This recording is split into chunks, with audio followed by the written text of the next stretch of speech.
Hey everybody, that's right, man. Welcome to the Bowfishing Buzz, brought to you by AMS Bowfishing and Megamouth Bowfishing as well. And Designs, our new sponsor. Checking out their boat wraps, leather products, hats. They've got all kinds of stuff. Make sure to check that out. We'll have all their information below, obviously. So, special podcast here, Matt. We have a special guest with us today. We do. We've got the Skull Bound Chronicles host, the popular Jana Waller, joining us. Yes. I'm so happy to join you. Oh, you can get the applause. Yeah. And we are on location out here. We are. Yes, in we are. the beautiful state of Idaho. Your first time. My first time, Schmitty's first time, chasing the elusive Butterfly Carp. Yes. And right now, we were out last night. It was cold and windy. Yes. Right now, it's snowing outside. I'd classify this as a blizzard. Yeah, it's been snowing for 10 hours. Since we got up. Yeah. March 5th here. It's a chilly one. It is very chilly, but we're very glad to have Jana joining us today because, you have this amazing voice that you have out there in the outdoor industry for a lot of the rights that a lot of people are fighting out there as well. You've got an amazing TV show, Skull Bound Chronicles, your hunts, your stories, taking vets out. The cinematography with that is incredible as well. And we're glad to have you joining us out here, and just like in the past, having you join us in some past bowfishing trips. And we're glad you're on here, Jana. Oh, I'm so excited to be here. Number one, Matt and I have been on so many bowfishing adventures together over the years.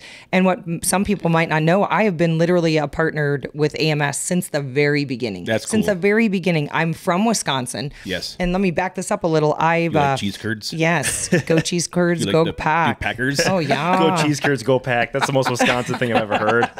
Okay, let me ask you this. Colby or sharp cheddar? Ooh. Okay, this is a whole nother podcast. We need to talk about the fact that I've never had a beer in my life, and I'm from Wisconsin. Wow. I hate beer, and I only like cheese if it's been melted. How weird is that? Is that So not like in the microwave? No, like if a pizza's cold, I'll eat that, but I never eat cold cheese. What about warm cheese curds in the microwave? As long as they're fried. Okay. Okay. But they're melted. It's got to be melted. Deep fried cheese curds? Yeah. Oh, yeah. Okay. Oh, number one. Yeah, right. for sure. But that's a whole nother weird podcast I could do with you. But no, I'm from Fort Atkinson. I was introduced to AMS years back, this like 15, 16 years ago. The very first time I ever went bow fishing was with Jeff and Cindy, the owners of AMS. And That's awesome. not many people can say that. And it's all thanks to Alyssa Holcomb, my friend from Fort Atkinson. She was a fellow bow hunter. And honestly, back then, 15, 20 years ago, there weren't that many of us. Yeah. Not like today, where you see so many awesome female bow hunters. Well, Alyssa said, hey, do you want to go bow fishing? And I'm like, sure, where and when? And my dad actually had a cabin up near Castle Rock Lake. So that worked out really well. And I hit the spawn perfect. We all filled our own barrel in a couple hours. I mean, it was the most amazing introduction to bow fishing. And I've literally then started my show shortly after that and have been a partner with AMS for 14 years. So our history goes back deep. And it's truly one of my all-time favorite things to do. You can do it in almost every state. I have just spread the bow fishing word the last 15 years of my life because it is so much fun and easy to do. Even if you don't have a boat, like in Utah. Last year I went in Utah for the first time and we just walked the reeds and shot so many carp and had so much fun. And then you and I over the years have been Kentucky, Texas, Florida, Maryland. I mean, just all over this country, so many different species. And it's truly a passion of mine. And it's an honor to be with you here because none of us have ever shot a butterfly. Right. Yeah. Yes. Yeah, that's so cool. Yes. And just something to add to that, Jana, too, you've been with us from the get-go. That's so cool. I know you're with a ton of your sponsors that you originally started Skull Bound with. I think that just speaks to the quality of the show, the quality of you as a person. That's so cool. You see a lot of these shows, you see a lot of these people be sponsored. They're flip-flopping all the time. They got a different bow brand or a different broadhead brand, whatever it might be. That's so cool that you are being able to retain that relationship with so many of your core sponsors. Oh, I feel so lucky for that. First of all, I've been partnered with just the most amazing people. And even though, yeah, you're partnered with a company, you're really partnered with the people, who work there and believe in you. And there's a couple of different changes over the years. A lot of it's because of marketing companies inside do some changes or get redirected. But no, I've got 90%. I've got the Vortexes, the Noslers, the Onyx maps of my line of partners that I've been with since the get-go. And I've just been really blessed in that way. That's awesome. Yeah, that's so awesome. Thank you. That's so nice of you to say. I really appreciate that. Yeah. Speaking of Cindy and Jeff, they just got a really neat Yes, they did. recognition here this past weekend. Yep. I went down to the Spring Bowfishing Association of America's meeting in Kentucky, and they were awarded as members into the Bowfishing Hall of Fame. Yeah. It's a really neat club to be part of, and I thank the BAA for recognizing Cindy and Jeff for all their dedication to the sport of bowfishing. Absolutely. The innovation into the sport of bowfishing. They've come a long ways, and they were very happy to get this award. And as a lot of people probably know, Jeff and Cindy are very private people. Very, yeah. They don't like to be recognized in a lot of stuff. On the weekends, they go up to their cabin or they're doing stuff at their house. Which I love that about them. Yeah. Honestly, Yes. they are not out for any glory whatsoever. They are the right. most down-to-earth, shy, quiet people. They Right. really are. They're just as sweet as people could be. Yeah. And I love that they're not out, chasing the fame or Right. I'm owners of this, that. No, Right. they're just so down to Instead of earth. just go hidden away and just let everybody else do this stuff for their company. Yeah. Which Yeah. is really neat. And I think this is going to sound probably a little bit cocky, and it might be a little bit biased, but I'm confident in saying it, that the sport of bowfishing, as far as, like you said, Matt, the innovation as far as products, even the media portion of it, would not be here today if it wasn't for Jeff and Cindy having that vision years, decades ago to start Right. that. I mean, AMS has been a huge company for so long, and that's Jeff and Cindy's hard work from when Cindy was building retrievers in the garage of their home, sending them all over the place, and that has grown into the biggest bowfishing company in the world, and it's an honor for me, at least. I'm sure you guys as well, to be a part of that. Oh, absolutely. Yeah. And it couldn't happen to nicer people. Right. That's a really honor. It's a really nice honor. I'm actually kind of surprised that it hadn't happened sooner. Same. Yes. They're kind of pioneers, but Right. it's still very sweet to be honored and recognized like that. Yeah. So congrats on them. Absolutely. Yep, Absolutely. for Because sure. a lot of people don't know, when Cindy bought the retrievers from her father, who designed the retriever back in the 70s, Yep. Cindy bought the patents and the retriever part from her dad in 1997, brought it to Stratford, Wisconsin, where Derek and I live, Yep. and was building retrievers all by herself and in her house, and shipping them out. And that was it. Yeah.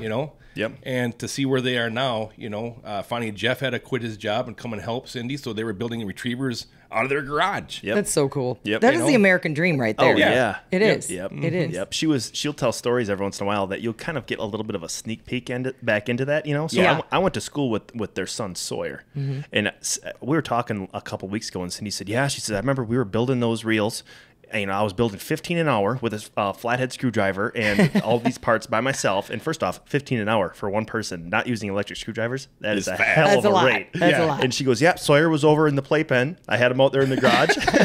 And it's just, you get an insight into like, oh my gosh, it was them from the get-go, building stuff in their garage. That's insane that they were doing that. It's just so cool. That's amazing vision. Right. You know? Yes. Yeah. It reminds me of like Josh Smith with Montana Knife Company. He is such a great example of just being a visionary. He was one of the youngest ever to get the title of Master Bladesmith. Oh, wow. And he's been building knives since he was a teenager, right? And then to quit his job, 4 or 5 years ago, and really believe, and have his wife, Jess, believe in his vision for Montana Knife Company. Yeah. And now he is a huge sponsor of a lot of big National Wild Turkey Federation and all. He went from last year alone, I just saw this, 10 employees to 55 employees. Holy wow. And they, again, sweetest, nicest people. But I think of him all the time like I think of Jeff and Cindy as literally that's the American dream. Yeah, absolutely. It's so great to see the nice, great people soaring like that. And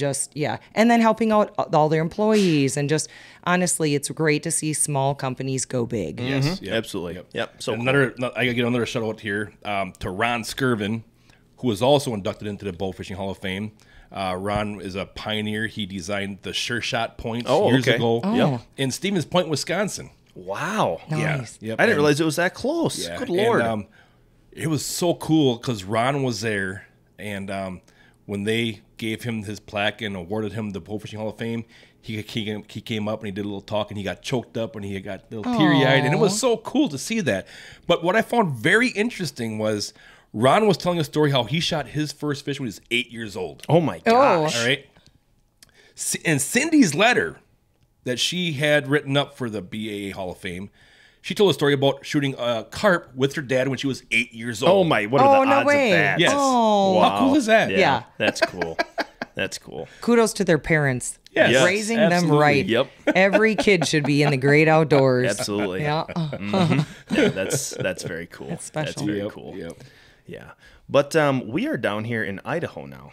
Yeah. We want to touch a little bit. Well, actually, before we dive into that, you guys want to tease a little bit? I think we've got some Carbon TV episodes coming up for this upcoming season on just some adventures that you guys have been on, just a handful of the many that you guys have been on. You guys want to talk about a couple of those and just give Sure. a little bit of a teaser of what's coming but up? First of all, when we were discussing this, you said you and Jan have been on a lot of hunts together in your many years of bow fishing. See, what I meant when I was think 8 he's years calling us old. old. Matt, he he's was. calling us old. When I was 7 years old in first grade, Yeah, right watching here. you guys Yeah. shoot fish together, I just think that's really cool. That's all I'm saying. I think, let me go get my cane. Let me, wait. Jana, can you shoot that carp back over there? Let me try to pull my bow back, Matt.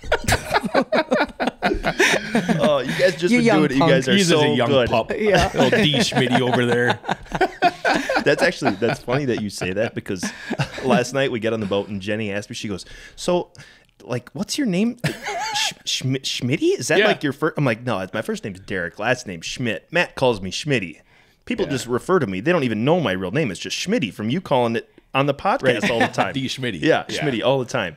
But you guys want to talk a little bit about some upcoming Carbon TV episodes that we've got coming out? Sure. Well, one that really sticks out that's going to be on this season 3 of Below the Water by AMS Bowfishing and Megamouth Bowfishing, is a trip that you and I have been on, Jana, a couple years back down in Kentucky. And you're really involved with the vets. You get a lot of vets in the outdoors. And one of the trips was I met you and Mike Krampitz. Yep.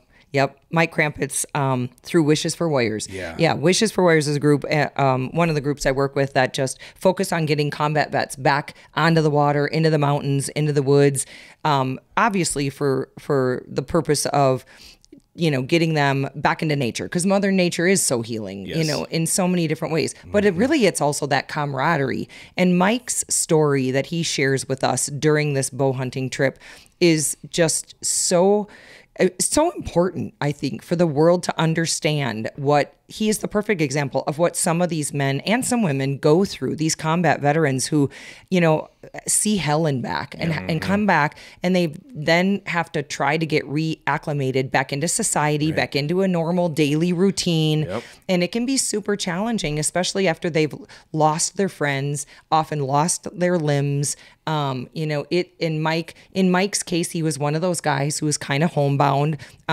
His choice just didn't really want to get out there back. And, he had seen some just atrocities over in Afghanistan. And he's a perfect example of just kind of wanting to shelter himself away.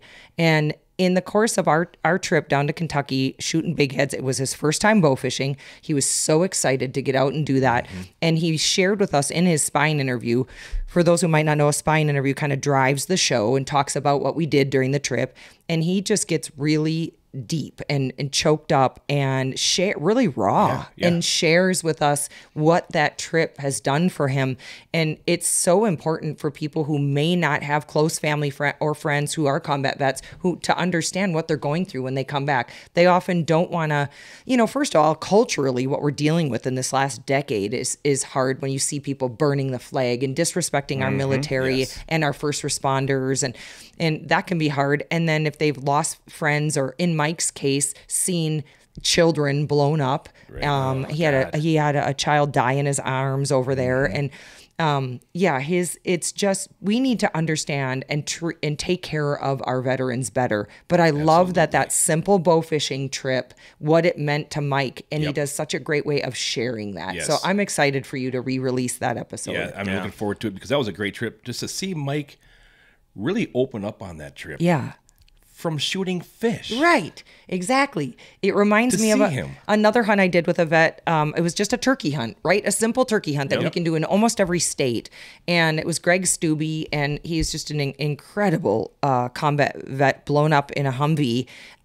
Went through, they really believe actually that he survived the largest piece of shrapnel to ever hit a human being. It was the size of a soda can through his abdomen. And he survived. And long story short, we're sitting there in the turkey woods, and we had day 2, I think, was just a torrential downpour, tornadoes, hurricanes, everything. A horrible day. Day 3, we were sitting in the woods. It was dark. We were surrounded by turkeys. And I whisper over to him, hey, Greg, finally, it's a good thing to be surrounded. And I could see him give me a little thumbs up. And then the next day he shoots a turkey. He's giving his spine interview. And he says the most just compelling couple of lines that I think about, and I cry every time I think about it. He mentions that. He said, the moment yesterday when Jana whispered over to me, and he said, I don't know, since I've been home from the war, if there's ever been one single moment where I felt the weight of all that trauma just lifted off me like that. And it really, and he's all choked up, and it really was good to be surrounded. That is one of the most meaningful days I've ever had in the woods over a simple turkey hunt. Or like you said, a bow fishing trip. These are just, things we get to do all the time that we can take for granted. But when you see it through the eyes of a vet and what it meant to them, like it's just very compelling and very emotional. And I'm really proud that these moments have been captured to share with others, to share their stories. I put together an all veterans season when I went from Sportsman's Channel over to Carbon TV. I did that because I think that's just the way it's all going, right? TV is going digital. People want to watch their hunting and fishing adventures when they want to watch them. And Carbon, what used to be just an app on a phone, now is on your TV through Roku, Fire Stick, any Vizio TV, Samsung TV. You can put it right in your menu, and it's all free, which is so fun because you can rewatch them. Well, I put together an all-veteran season 4 of Skull Bound Chronicles because we really need to share these stories. It's not necessarily as much about the fishing or bow fishing adventure and the hunt as much as these men and women's stories, because every time they're told and shared, I just feel that we all get a little bit better understanding of what they've been through, a little bit more patriotic, standing stronger for our military and our first responders, and really realizing that they're the front lines taking care of this country. And we need them so much, and we need to take care of them better. Right. But anyway, sorry I'm going on and on. But that was awesome. I'm so excited for you to re-release that show with Mike. Yeah. And one thing that really struck me on that trip, Jana, was listening to Mike tell his story, how his wounds are on the inside. Right. And what he sees when he closes his eyes at nighttime to go to bed. Yeah. He struggles to go to bed at nighttime because of what he sees when he closes his eyes. Like, he was telling me, you can't imagine what it's like to put your sights on a person, even though he's your enemy, and then to pull that trigger. Oh, God. We don't know what that feels like. No. He knows what that feels like, and he has to deal with that every time he closes his eyes. Right. And all the other things that he's seen. Right.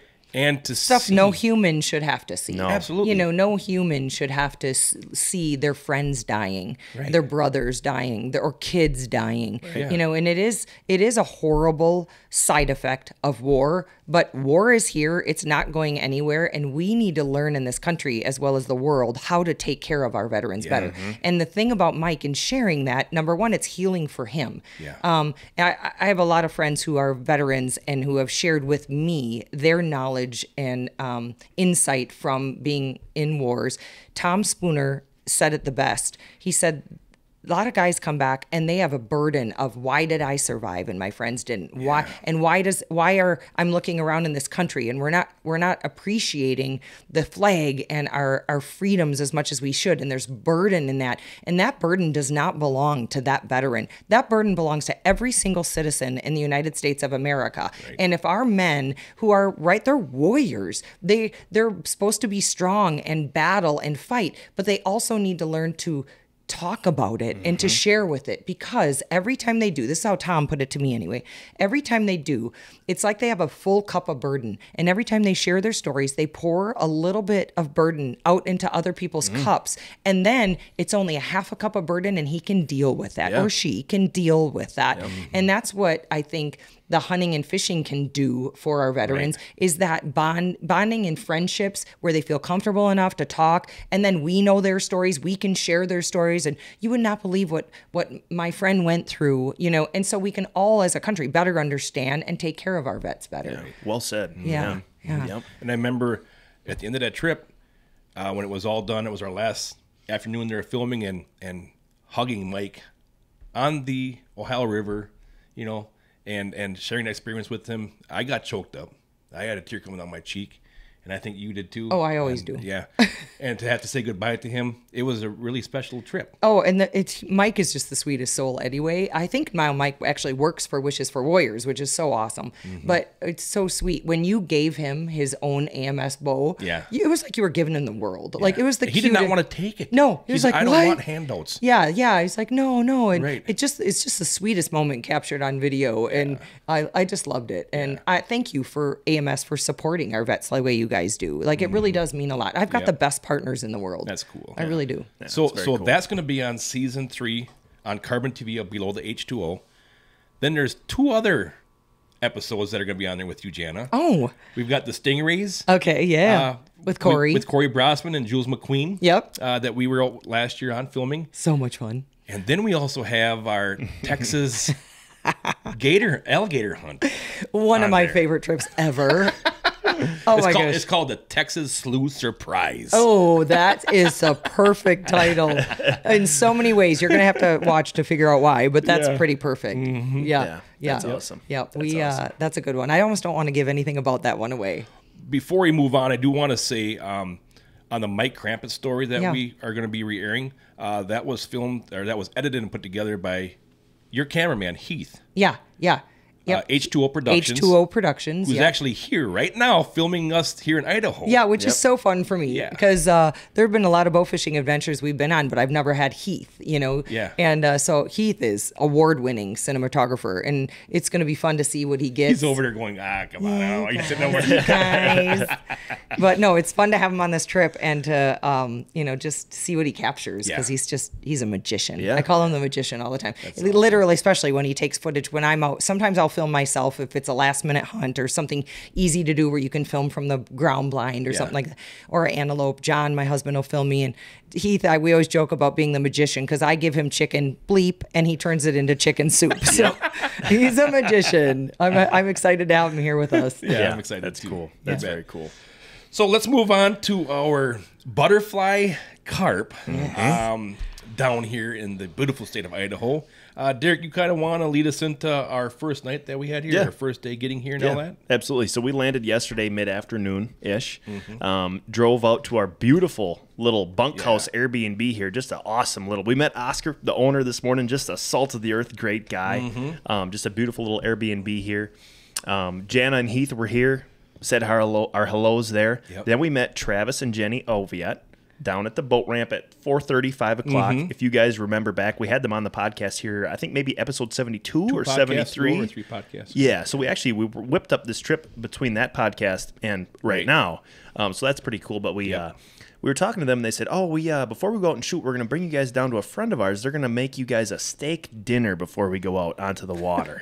Which is a lot different than normal, which is us grabbing a granola bar and a bottle of water and hitting the boat. You know? Yeah, a beef stick and a monster usually is our bow fishing supper.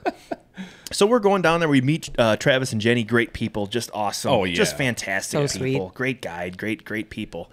And so we go down the river maybe 10 minutes or so to their friend's house, Dave and Lisa, a retired couple that lives down here on the Snake River. And we go up there beautiful lake home right on the river here, just awesome. They have a huge, beautiful like front deck. It was like something, honestly, it was like something out of a movie that you'd see like they would shoot a scene on their deck out there. Yeah. And the backdrop are these mountain ranges, Yes. Bluffs snow and capped mountains and stuff. Yeah. just gorgeous. wow. Flocks of geese and you know, just ducks, geese galore flying over as we drive down the river and And then the smell hit us. Oh my gosh. Yeah. Oh. Lifted up the cover on the grill, and here are some humongous ribeye steaks. Just huge, beautiful steaks. So we had a delicious supper inside their house. That was amazing. Football-sized potato. Oh my gosh. That should be our tagline. The only thing bigger than the carp in Idaho are the potatoes. Because they were true. ridiculous. They were like a football. One potato could feed 5. Easily, These things were easily. ginormous. But then the special thing, tell them about what was on the potatoes or what. Yeah. Oh my gosh. What did you slather your potato in last night, Matt? All right, so Liz knew we were coming down, of course, and she put together this butter, and she bought a carp little mold For it. Yeah. mold Yeah. for this butter. Yep. And she warmed up some butter and put it in these molds and froze it, and literally the butter was in the shape of these carp. Yeah. That is next level. It is. That's next It is. level entertaining. I'm Yep. telling you. Literally. And 2 different kinds of butter. We had garlic butter, regular butter in yeah. the shape of carp. Yes. I mean, it's so detailed. You can see the scales, Yeah. each individual scale on these carp, and How the cute. tails and the fins. It was incredible. I mean, Martha Stewart has nothing on Lisa. no. Yeah, that was pretty cool. I liked last night too. As we were eating, or we were out on the deck before we ate, and Dave would be in the middle. He had all these awesome stories that he was yes. telling us. Yeah. and he'd be telling us, one time me and my buddies, and we'd look. He'd just stop talking. He'd be like, look at him geese. I can't shoot him right now, but I just got to still give him the look. Anyway, and then he would break back into his story. That happened a couple different times. Yep. He had his waterfowl boat out in the yard there. It was pretty cool. But I thought that was pretty funny. Yeah. That was such a special dinner. I mean, to have yeah. them go to that extreme for us was the sweetest ever. Yeah. Yep. Yeah. And then, Jana, what about the desserts? Oh my goodness. Homemade apple pie. Yeah. Homemade pecan pie, which is boy. my personal favorite. I'm kind of a pecan pie, expert, and she knocked it out of the park. Yes. I'm telling you right now, when we got back on that boat, it was a little lower in the water. Oh yeah, yeah. We all had to bundle up because it was cold last night, and I had a hard time buttoning my outdoor sweatshirt because I was stuffed. Oh, yeah. We were stuffed To to the the gill. brim. And then they were telling us too. They're like, "Oh, if you guys get cold, you stop back in. We'll make you some coffee. Yeah. We'll warm up some pie." There's beverages in the fridge, on the Yep. porch. Like, Yep. talk about hospitality. Yeah. So we kicked off after we had that amazing meal. And Matt, you kind of want to break down how the night started, how it all went down last night. Yeah, it's always interesting to be on a different body of water. You never know what it's really like until you turn those lights on. Yeah. One thing that I was really was unaware of was the current was very strong. Yeah. It was a very fast flow. Yes, Yeah. because I like to move very slow when I'm bowfishing, especially when we're filming. Let the cameraman get on the fish, get the shot, and all that stuff. Yep. And we're rolling. I Oh, mean, yeah. I don't know if you guys ever looked at the bank Oh, I did. while we were going. Yeah. You can really see how fast you're moving then. Yep. Yeah, and it makes it challenging, honestly, for the cameraman because first of all, it doesn't have an elevated filming platform, so we're all three bow fishing at the front with Travis, and then Heath's behind us. Right. So we're trying to like fish, call it out, which can be very challenging to film. Yep. Luckily, he got some great footage, but Yes. yeah, I was. I have to say, kudos to my first shot because I actually hit the fish. You smoked First him. shot, boom, you two, boom. We double up. I'm feeling all good about myself. Now the next 15 shots, not so good. Not so good. I was shooting high every time, but it was hard to judge where that fish, like Yes. how deep they were. Right. And I just was going over the top so much. The but, water was a little stained. yeah, it was kind of hard And, to see through. You couldn't tell if the carp were in deeper water or if they were in a shallower little hole or something like that there. Yep. So I know I started off shooting very high on the fish. But it was weird because you'd come into shallow gravel areas or weeds or a mud bank, and the depth was changing all the time. Yeah, yeah. And the carp would come up from the bank and come in front of you, and then I was shooting high because I wasn't aiming low enough on those fish. And it took a little bit to start shaking some rust off, but we started shooting some fish, put about, 6 or so carp in the boat, standard carp, Yep. regular carp. Commons. Commons. Regular Yep. commons. And then it happened. Dun, dun, dun. It happened. Yep. And of course, Heath had it in crystal clear. Oh, yeah. Amazing footage. Yeah. Yeah. Which we all watched today, Yes. this morning. Yes. The problem is when you yell out, Butterfly Carp! It's kind of the same thing as someone going, big buck, big Yep. buck, Exactly. big buck. Yep. Exactly.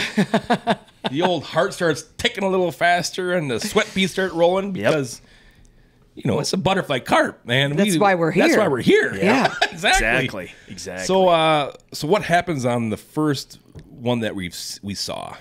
Well, Jana provided a swing and a miss, but it didn't go anywhere. Right. Yeah, and so Travis, with his perfect maneuvering of the boat in that flow, Yep. was able to get us back around on this fish that didn't go anywhere, and it happened to be in the shallows, so you could see it through the water. Yep. You could perfectly, and then I believe all three of us shot. I was the first funk into the sand, and tell them what happened. So you shoot, and the carp really doesn't even move. It just kind of glides forward maybe a couple inches. Mm-hmm.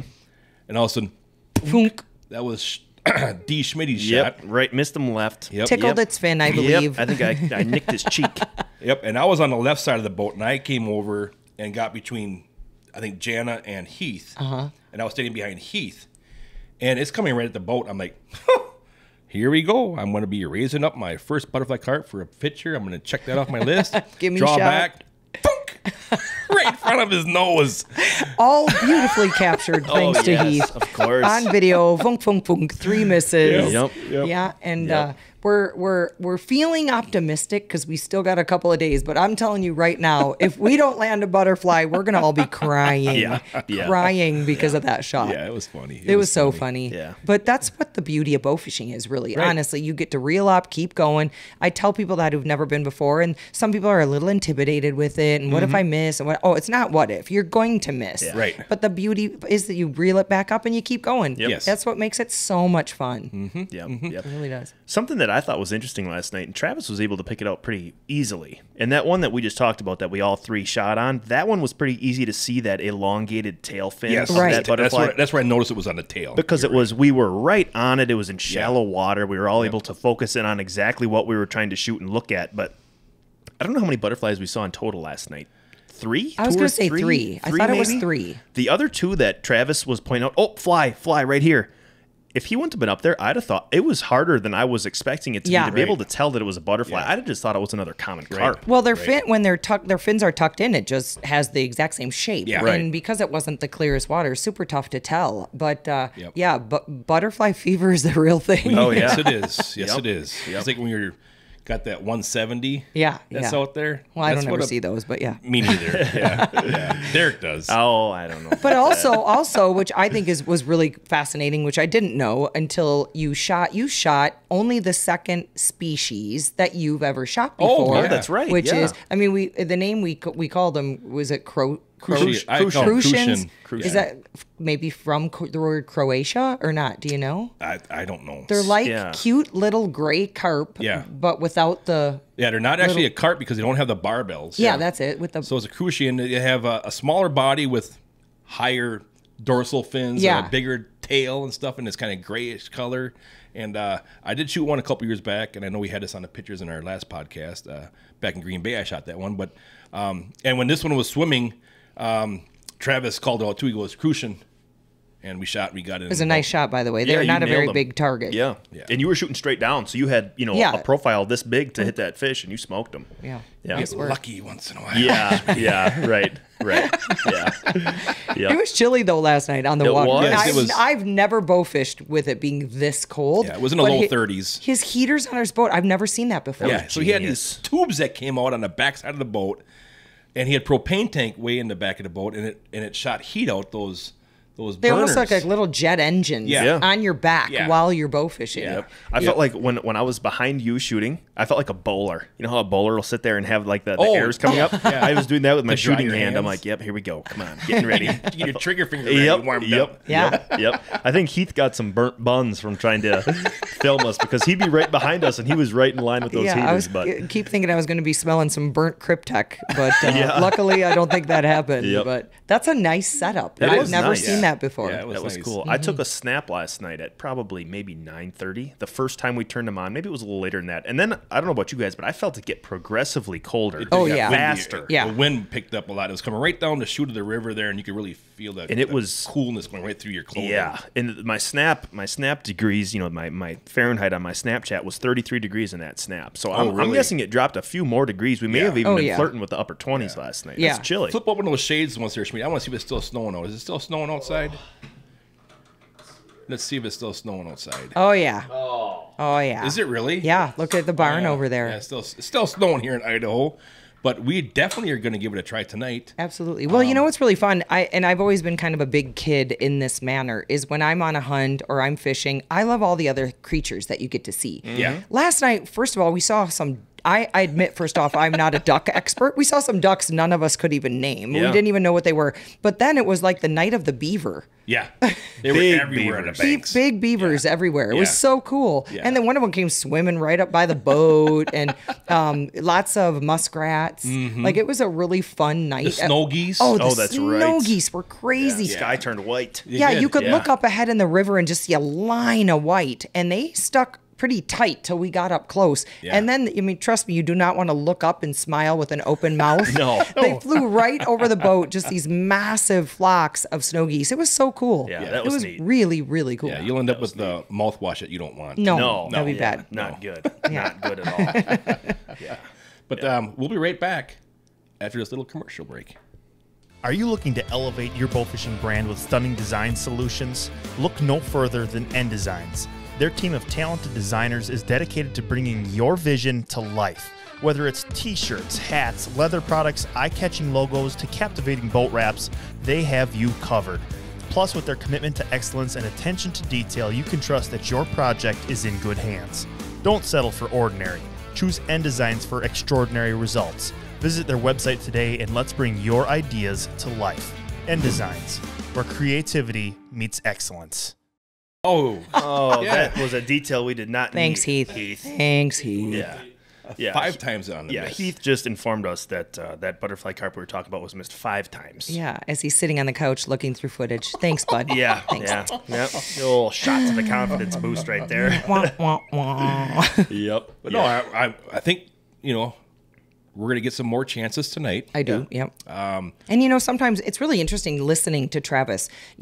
All of us, anglers, hunters, whatever, we're always trying to figure out the species, right? And it was really interesting listening to him talk about temperature of the water and barometric pressure and like what he has seen in swings. And, he said we're still going to go out even if it's snowing or raining, because if we can see through the water, those have been some of his best days. Right. But I thought it was really interesting listening to him talk about the barometric pressure and kind of what he has seen. Yeah, and I think that was interesting too, because I know back home when we're walleye fishing or ice fishing, Yeah. it always gets like deer hunting. I'm always looking for a bluebird high pressure day, because Yeah. those deer are going to get up on their feet early. Lots of movement. And from everything that I've seen and read about fishing wise, when it's a high pressure day, those fish don't like feeling that high pressure. They're not moving as much. They're not feeding as much as far as the fishing aspect goes. And we've got this front that moved in last night.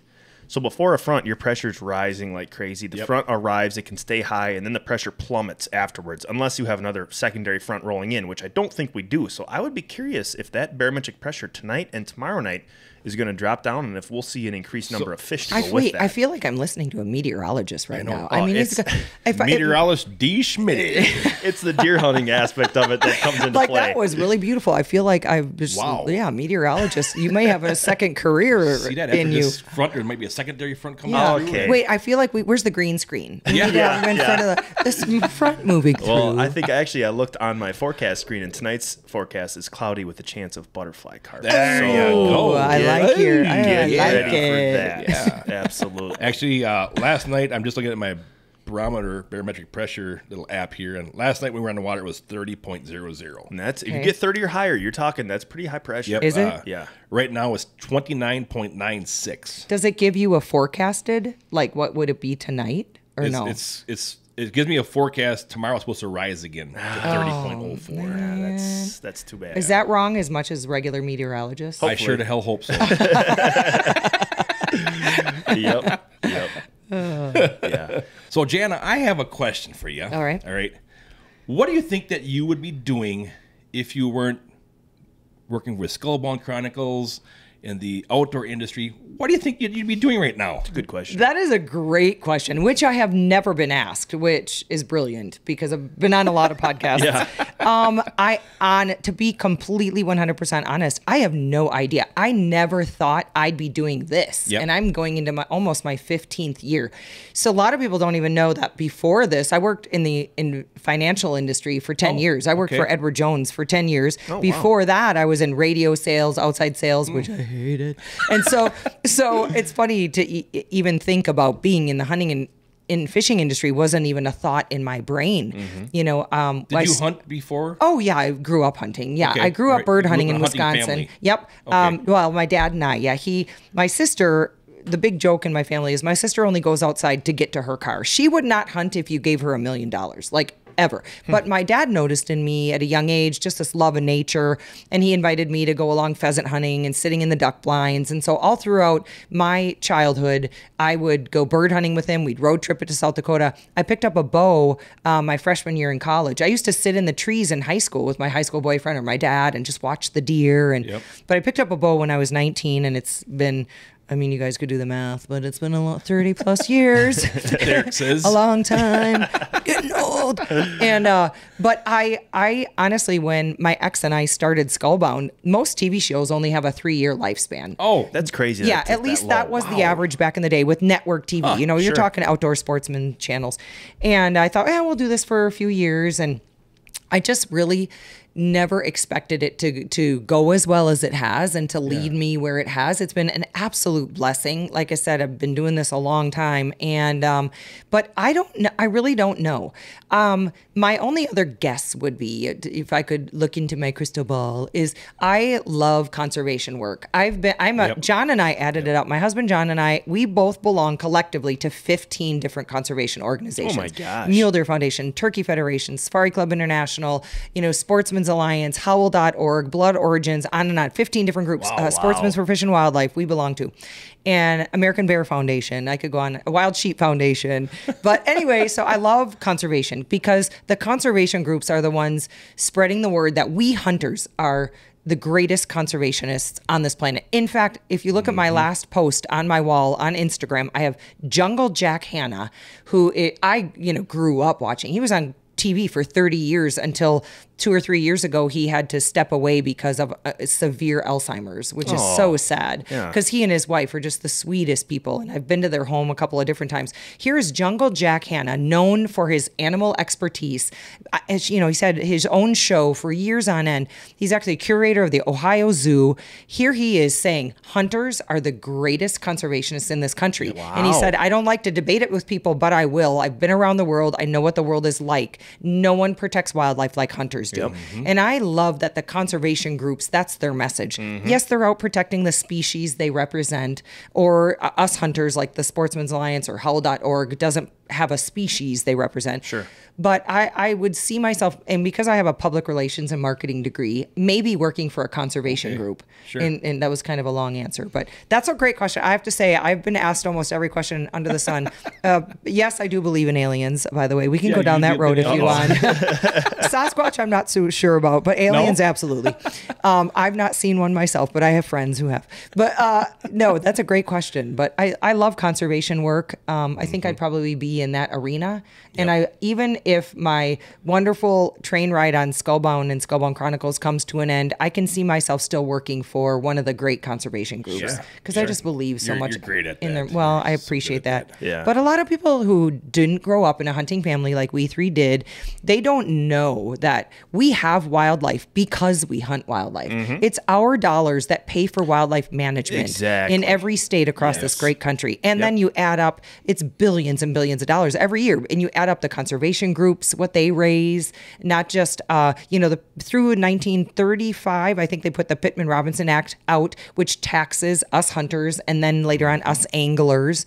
And our taxes, as well as our licenses and duck stamps, and goes back to those states to then manage their wildlife. Right. And I think that's just such a missed message in a lot of hunting shows. And long story short, probably in conservation. Yeah, that's cool. That's cool. How about you guys? first off, I want to say that Sasquatch is real because he was snoring in my room last night.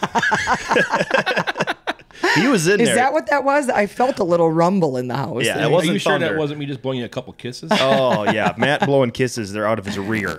So, yeah. Yeah. You'd see like the covers would move. He's blowing For all kisses those ladies so bad. out there watching, do you see what I have to put up with when I travel?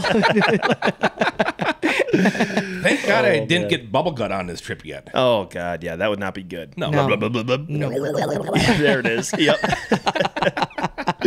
Yeah. But let's reverse it on you, Matt. What would you be doing if you were not doing what you are doing right now? I had a few things that I wanted to do. I went to school at Stevens Point College I wanted to become a warden. Oh, yeah. I wanted to become a game warden Cool. or be in that field somewhere. Yeah. Yep. The other thing that I wanted to do before I kind of went to college was I thought about moving out west to become a guide or working with a guide, and I guess I just like that type of stuff. Yeah.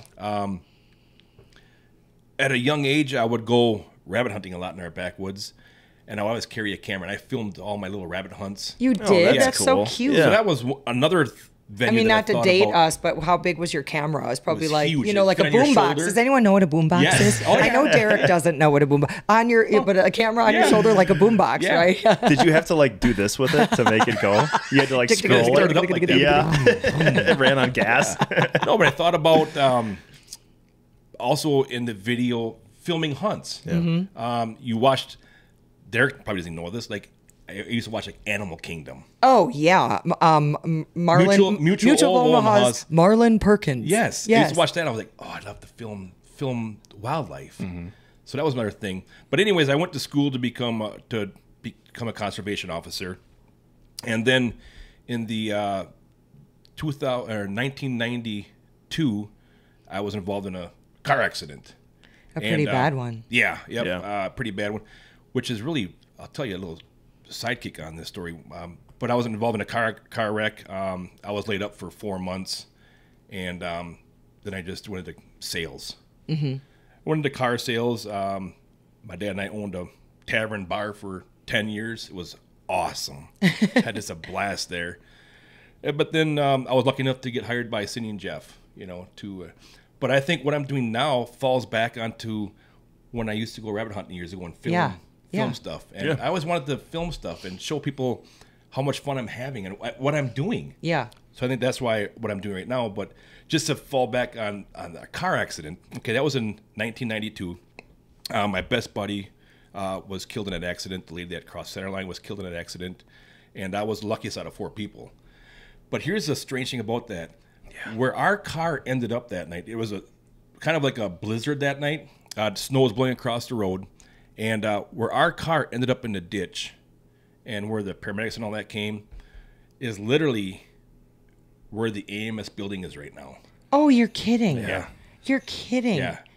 Yep. Where the pond is right there. Yep. That's where our car ended up. Wow. Yeah. Which is now the industrial park in Stratford. And where the AMS shop is literally I can look out Jeff's office window and that was right where our car Right where it ended up. was. Wow, Yeah. That's quite a crazy. connection. Yeah. It's kind of freaky. Yeah. Yeah. It's Yeah. kind of strange Yeah.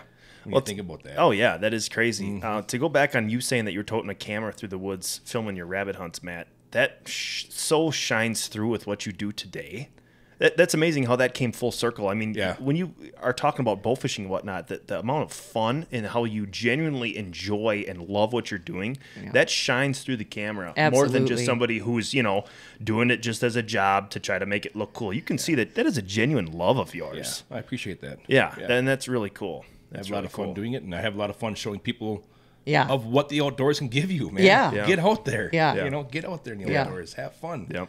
How about you, Derek? Well, it's actually funny how, in my life, how it's actually changed since I started working at AMS. I remember going to school I got a marketing degree in school. I loved doing sales stuff.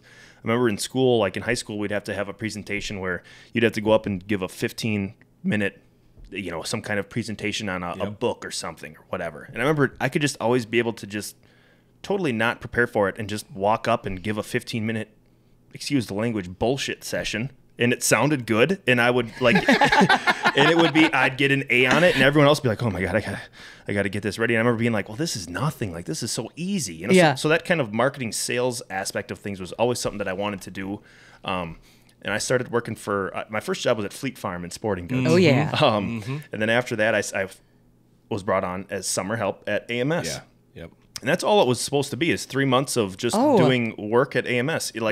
Literally for the first month I was there, for 4 weeks straight, I sat at a long table and there was a humongous mountain of arrows. And I was gluing nocks on arrows. I would glue nocks on arrows for 10 hours a day for 4 days a week. Oh my gosh. Yeah. Yep. And then all of a sudden we had a busy year there. So they wanted to keep me on through school and whatever. And it kind of turned into all, I'm like, wow, this is actually, I like doing this job, whatever. I kind of got into the marketing and sales aspect of things at AMS, which I still very much love to do. But like now, I've been at AMS for 8 years. Like something that I love to do is all the processes we have in the shop. For example, building retrievers or building megamouths, pinning arrows, anything that we have to do. If I can go out and like refine our process and do a time study on it, and here I change a little bit of how we have things laid out, and here a month later, that whole month we've been +7 on that. We've been making 7 more an hour. To me, that really gets me going now. And I still love the camera aspect of it, exactly what we're doing now, the podcast. I love talking. But that marketing aspect of things kind of morphed into a little bit of like the business process aspect of making sure everything is working efficiently as a process goes. Well, I love that both of you know the inside and out of AMS. I think that's super cool. Matt, you kind of being the face of AMS, and Derek, you as well with the podcast and everything. But you guys both, if they need help, we're in there building retrievers. If they need us to stack arrows, whatever you're going to do it. And I love that. Yeah. It really shows a lot. And like even our Florida Gator trip was that 2 years ago now already? Wendy and Alyssa, AMS just hires the nicest people. I mean, you guys are all hardworking. Like a nice little knit family. It is a family, and you can tell, and you all know how to do each other's job and help each other out. And I just think that's great. It says a lot about a company. Oh yeah. And I remember seeing you, Derek, come on as this high school kid. Punk. You can say it. Punk. Young punk. And I even would go to some of your basketball games. Yeah. Because I played sports, and we went to the same high school and Stratford Tigers there, and I'd go to some of your basketball games and watch you, and we kind of built a little relationship through the years there. But I've seen you grown from a young high school kid that just was strictly production, build this, build this, build this, build this, build this, go home, come back, build this, build this, build this, go home, and to see you to where you are now is a really neat process. And I've actually seen you and Tim Moranis do the same thing. Tim started for us in high school as well. Sure. But to see you two both come up, and especially you, and to keep climbing that ladder. Yeah. Climbing that ladder was really neat to see you do that, and to work yourself up is really cool. And you've got a great work ethic. I've always thought that you were older than what you really were. So is everybody else based off the look. Yeah. Sage, just an old sage. Yeah.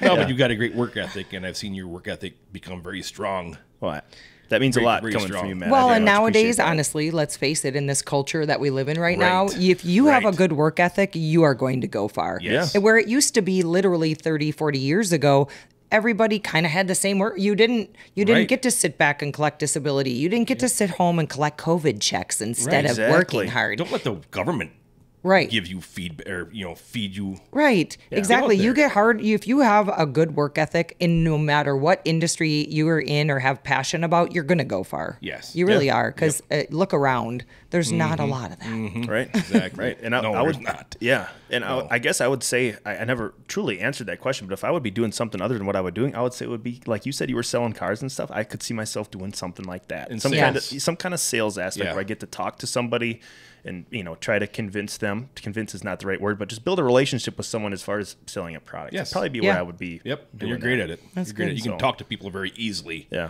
And I think it goes a long ways as well. Yeah. That's cool. That's cool. So I think. Oh, blasting our earbuds out here, Matt. We got to get used to this new equipment.